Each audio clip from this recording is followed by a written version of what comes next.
Itong joint venture agreement ng Prime Water ay binatikos doon sa budget deliberation ng Department of Environment and Natural Resources. Inaming may mga batayan para naman sa pagwawakas ng kontrata at yan ay ayon sa ilang mambabatas. Alamin natin ang update mula kay Bombo Annalise Soberano.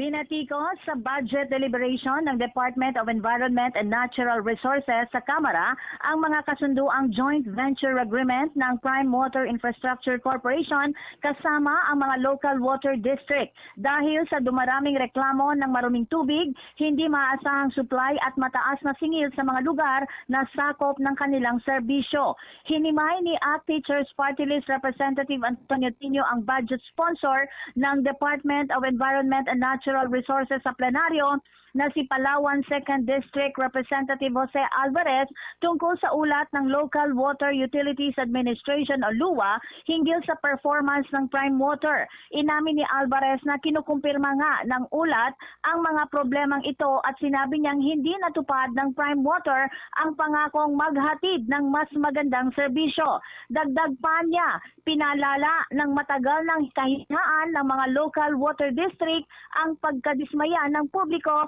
sa Prime Water. Pakinggan natin ang naging interpelasyon ni Representative Antonio Tino na sinagot naman ni Representative Jose Alvarez, ang budget sponsor ng Department of Public Works and Highways. Ang malawakang mga complaint ng mamamayan at kahit ang Pangulo sa kanyang SONA ay binanggit pa nga no, na kailangang panagutin ang minention ng Prime Water. Ano? So, supposedly, meron pong pag-aaral, no? Pag-imbestiga na ginawa ang LUA kaugnay nito. Kumusta na po yung report kaugnay nito? Mr. Speaker, meron na pong report ito, yung Prime Water with several water districts. Totoo po yung observation that instead of having a joint venture to improve the services and the quality of water delivered, mas lalong lumalabo, Mr. Speaker. Tama po. So, yun po ang mga reklamo na narinig ko. Ngunit, the endemic problem of any water district is the inability of the water district to produce its own clean water because most water districts, Mr. Speaker, ay nanggagaling lang sa deep well. Wala po silang backwater, ika nga. Ipinaliwanag naman ni Alvarez na isang malawakang suliranin ang pagiging dependent sa mga deep well kumpara sa sustainable surface water sources na may treatment facilities. Kung walang ganitong sistema, kahit may joint venture, hindi rin gumaganda ang kalidad ng supply ng tubig. Itinulak ni Tino kung sapat na ba ang mga problemang ito upang tapusin na ang kasunduan. Ayon kay Alvarez, ang groundwater ay hindi sustainable at kung walang treatment, hindi masisiguro ang kalidad ng tubig mula sa mga ito. Kapag kontaminado ang isang source ng groundwater, kontaminado rin ang buong sistema ng water district. Kinumpirma rin ni Alvarez na may 72 water districts mula sa mahigit 500 sa buong bansa ang may joint venture agreement kasama ang Prime Water. Bagamat hindi lahat ay may problema, sinabi niyang karamihan ay nakaranas ng mga sistematikong issue tulad ng tagas sa mga tubo, hindi sustainable na pinagkukunan ng tubig at kakulangan sa treatment facilities. Pakinggan natin muli si Representative Antonio Tino at Representative Jose Alvarez.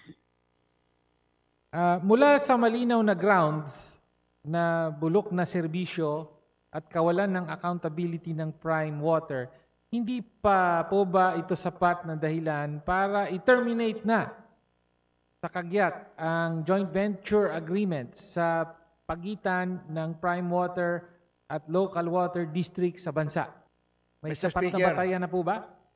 Mr. Speaker, distinguished colleague, yes, several reasons are open, and if you look at it, I will describe, instead of joint venture, the getting together in bed will be, can be terminated. But if you terminate now, mas lalong lalala yung serbisyo Okay. dahil meron ng konting investment yung Prime Water. In some instances, hindi nila na-meet yung investment promise, ngunit somehow nag-improve ang tubig. But I commiserate with the water districts, if the water districts do not replace their old pipes, their non-revenue water, which is mostly from time to time between 30 to 40%. Sometimes, kung talagang lumang-luma na yung mga distribution pipes, ay umaabot po ng 50% new water.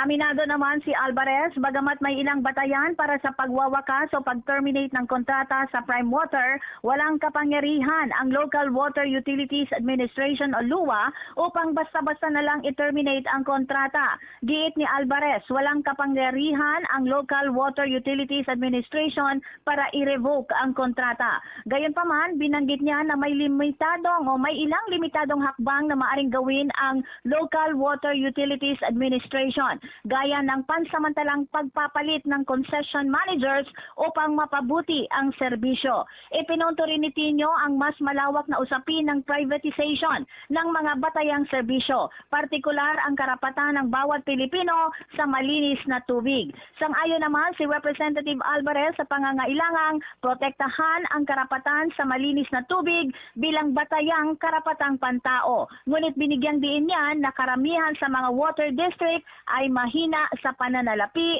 at hindi epektibo kaya't mas komplikado ang reforma. Pakinggan natin ang pahayag ni Representative Jose Alvarez. Pa rin mangyayari kung hindi sila mag-lay ng bagong pipes. Isa po yung problema na yon. Pangalawa is yung water source na nangagaling lang sa deep well na hindi naman sustainable. So there are so many underlying questionable items in the getting together which can result in the cancellation of the contract. But LUA do not have that power. Sino po ang merong They have to kapangyarihan? go to court. Go to court. Okay. Palawan Representative Jose Alvarez. Mula sa Kamara, Bombo Anali Montaño Soberano nag-uulat. And this is Bombo Radio Philippines, the #1 and most trusted source of news and information. Basta Radio, Bombo! For the most trusted source of news and information, visit our website at www.bomboradio.com. Follow us on Bombo Radio mobile app, Facebook, YouTube, TikTok, and X, formerly Twitter. Like, share, and stay connected. Anytime, anywhere.